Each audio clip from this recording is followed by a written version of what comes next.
Thank you so much for your kind words. Your Excellency, Dr. Ursula von der Leyen, President of the European Commission, Your Excellency, Mr. Ugo Astuto, Ambassador of the European Union to India and Bhutan, the entire European Union delegation, the youth participants, media representatives, and my TERI colleagues. It's a great day for us. We are so excited and we are so grateful to European Commission to have considered TERI for this visit. So thank you, ma'am. Thank you so much for being with us.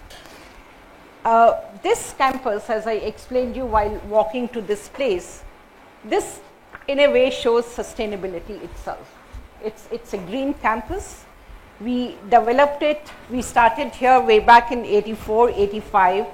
And believe me, there was not even a single tree, you can say so.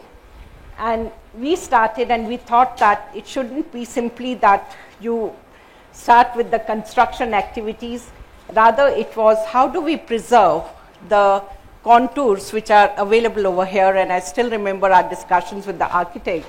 And in a way, coming straight from the university, for me, it was something like, it's not a great land kind of an expression, but he'll talk to us and he'll say, let's develop these water bodies, let's do this thing. And of course, I have been here for many years to see how you can make a barren piece of land to a lush green forest kind of a place, and that too with indigenous species. So we haven't got any species, it's not an, you can say the landscaping done on the basis of what will look beautiful, but it was more on the basis of what will be more sustainable.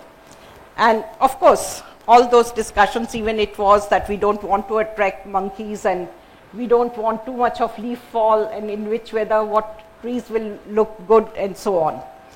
So that way we are very happy that we are able to develop, and rather now when people come from Delhi and Gurgaon, they see it's hard to believe that in this kind of weather you can have such lush green forest. Now, this symbolizes in a way that we don't just preach, we practice. When we talk of sustainability, and this particular building where you are, and I hope you are quite comfortable, it's peak summer, but most of the heat, most of our energy needs, we meet from photovoltaics, and there is a unique concept of earth air tunnel. Some of you might be aware that 4 meters below the earth, the temperature is average temperature of that region. So Delhi has both cool season as well as summers and winters, and therefore the average temperature is in the range of 25 degrees centigrade. And that is what, really speaking, is best for human comfort. So therefore, if you take it through earth air tunnel, in summers it loses heat and in winter it gains heat and gives you a comfortable environment. So this particular complex, it's the training complex. So we bring participants over there, you can see the rooms, so they stay there, no air conditioning, so you live close to the nature. And all of them, they go, I should say, with the everlasting impression that to be comfortable doesn't mean that you have to be energy guzzlers. So you can meet your comforts with less of energy and you are much more fresh in the morning than compared to coming out of an air-conditioned room. Also, this particular campus, it's zero waste generation.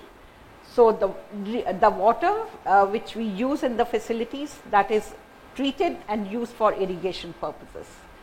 So therefore, we don't generate any waste. And let's come to energy efficiency, which is now becoming a talk of the town. Everyone is talking about that resource efficiency, energy efficiency, and so on. And again, this particular campus in a way shows you that energy efficiency can be achieved with very little change in what you are doing all your activities. And we are very grateful to European Commission, and while coming here, as I mentioned to you and rather showed heard one of my first projects, which was perhaps in 1988. And many of you perhaps were not even born at that stage, but those trees are there. And it was a project on tissue culture propagated plants, the best of the strains, how they perform in different locations. So those trees are quite big now. And Madam, I must say that we believe that EU is a norm leader and an initiator in terms of many of the innovations, both in realm of policy and technology. TERI, we are very grateful to you. Rather, I'll say what we are is also because of your support of European Commission, their belief, trust in TERI, and we enjoyed your support for many years. And I can also say that we delivered. So the support or the finances which you got from European Union, they were well utilized, and we could develop many technologies and techniques. I'll also like to mention that again TERI is unique because on one end we work with the grassroots level workers. We have projects where we work with the rural communities in Uttarakhand. We work with the policy making. So whether it is right now policy on hydrogen or nano and so on, new technologies. So TERI colleagues are part and parcel of developing those technologies. We are doing good research. I will show you one facility which is TERI Deakin Nano Biotechnology Center. So it's getting into cutting edge research. We do have pilot scale production facilities for mycorrhizal production, which is you can say going towards organic cultivation, and sustainable agriculture, that remains an important component. We again work, as I said, with communities and in the field of climate change, adaptation and mitigation, resource efficiency in sustainable agriculture as well as in other fields, waste management, because whether we are talking of green energy or otherwise the electronic waste, the municipal solid waste. So all those wastes, they are also to be treated if we believe in circular economy. So TERI is working in all these areas, and if you talk of sustainability, perhaps it would be difficult to say what is it TERI is not working on, because everything is so interrelated. And one of the uniqueness of TERI is that we have experts in different fields under the same roof. We also have regional centers, so that apart from Delhi, we also work on problems which are specific to particular regions of the country. We have young colleagues over here, and we believe lots that youth is the future of any country. And we also believe that somewhere what is said, catch them young, because when we talk of green development, green energy or energy conservation, these apart from technology, somewhere I'll say it is also an attitude. So you need to learn that clean doesn't mean expensive, clean doesn't mean sacrifice on part of you.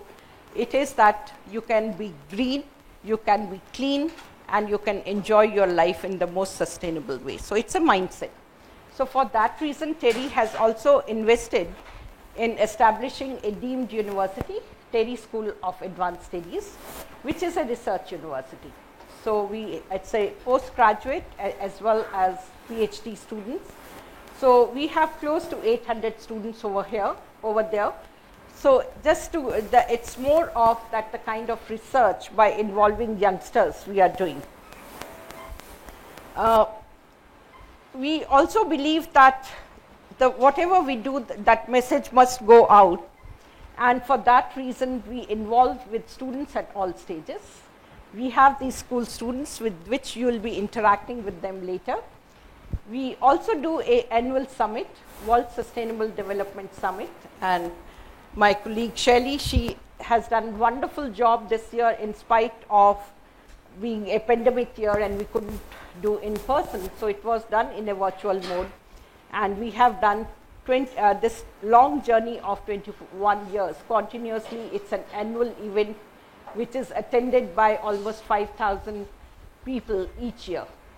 So, and we get Nobel laureates, and we do Nobel laureates and policy makers, and I extend welcome to you to come to that summit physically. It will be an honor for us, ma'am.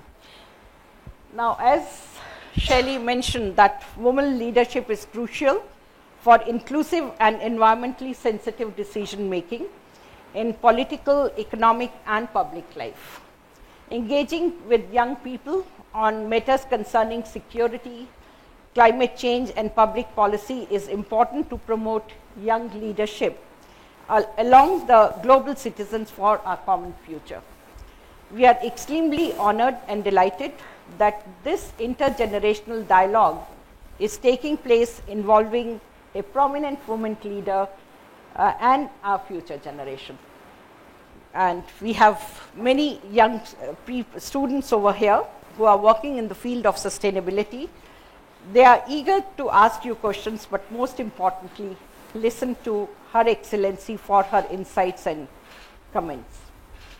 So before we move on the discussion and the tour, we would like to share a TERI publication on Gandhi and the environment to show our appreciation for your visit.